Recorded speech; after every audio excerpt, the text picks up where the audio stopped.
Okay, in this video I'm going to be looking at buffers and the Henderson-Hasselbalch equation.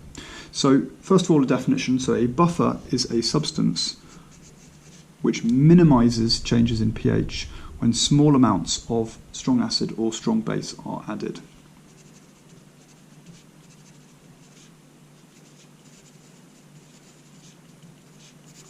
Of course, pH is a measure of the concentration of H+ ions in a solution.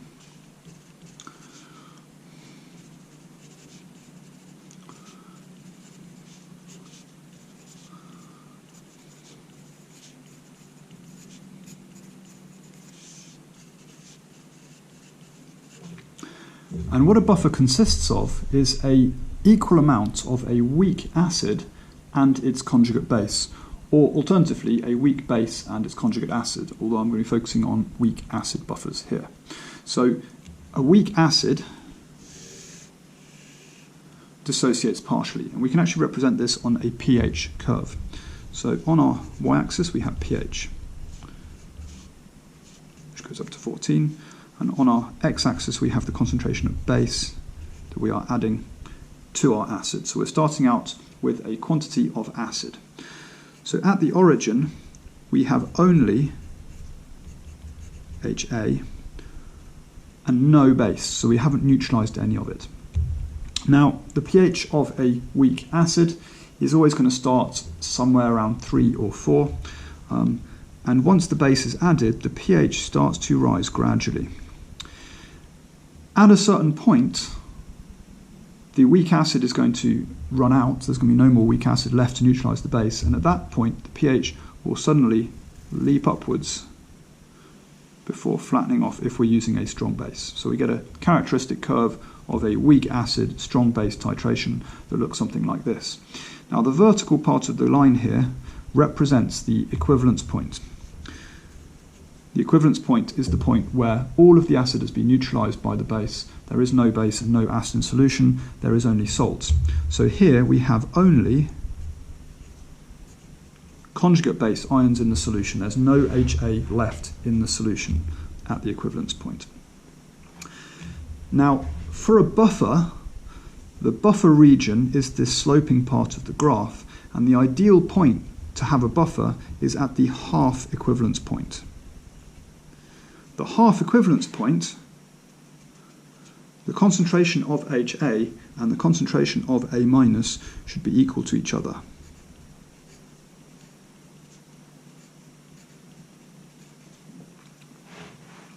So this is at the half equivalence point.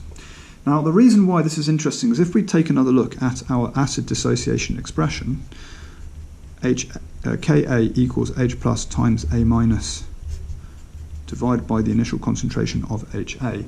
Now here, rather than just dissociating the weak acid by itself in the solution, we are neutralizing it. Now we can actually rearrange this equation again in favour of the H+ ions, which is what this line here on the graph represents, as we have pH here on the y-axis.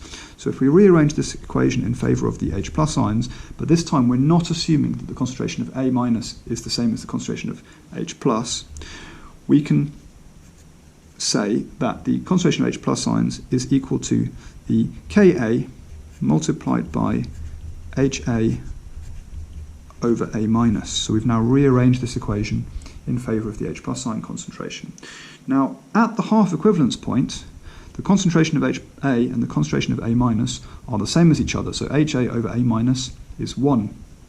Therefore, the concentration of H+ and the Ka of our weak acid that we started with are equal to each other.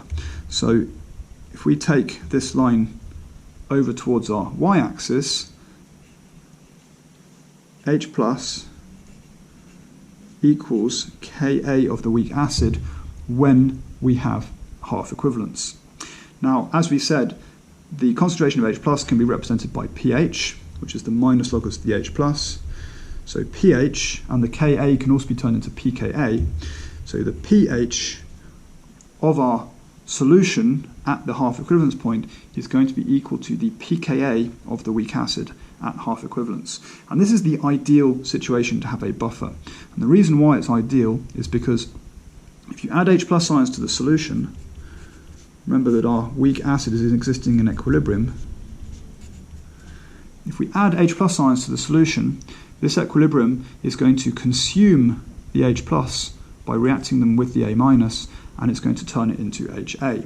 And therefore we're going to just move down towards the left, and our pH is going to decrease ever so slightly with that increase in H plus ions.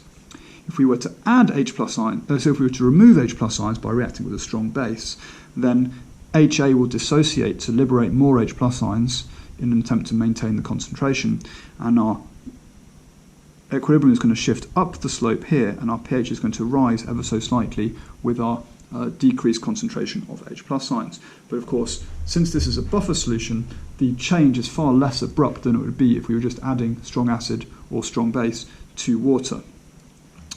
So this is the background for how buffers work. We can either make the buffer by mixing the weak acid and the conjugate base directly, so equimolar concentrations of weak acid and salt, or we can take a concentration of weak acid and neutralize half of it with a strong base. That will get us to the same point. So these are possibilities to make buffers. The Henderson-Hasselbalch equation, which is in your data book, is this. So pH is equal to pKa plus the log of the A minus concentration divided by the weak acid concentration. So how we can actually derive this equation and why this is useful is because in a buffer solution it's not necessarily the case that we will have equal concentrations of weak acid and salt. We can actually vary these concentrations ever so slightly, and in doing so slightly modify the concentration of H plus ions. Okay? Because if we have slightly more weak acid, then K times HA over A minus is going to be slightly greater, and if we have a slightly lower concentration of HA, then it's going to be slightly lower, and therefore our concentration of H plus ions can be changed slightly. And this might be desirable if we need a specific pH in our buffered solution, which is not exactly the same as the pKa of our weak acid. So, since we said here that H plus is equal to Ka times HA over A minus, and we said that pH is equal to the minus log of the H plus, pK is equal to the minus log of the Ka, then we can simply minus log HA over A minus, or plus log A minus over HA, and we can then derive our Henderson-Hasselbalch equation. And this allows us to insert the values for the pKa of our weak acid that the buffer is made of, the concentration of the conjugate base ions, or the salt, at equilibrium, and the concentration of the weak acid at equilibrium. We can put all of these values in and therefore determine the pH of our buffer solution when we have this particular set of conditions. And this allows us to determine pH when the concentrations of weak acid and salt are not exactly the same as each other. Obviously, if they are exactly the same, then pH is going to be equal to pKa.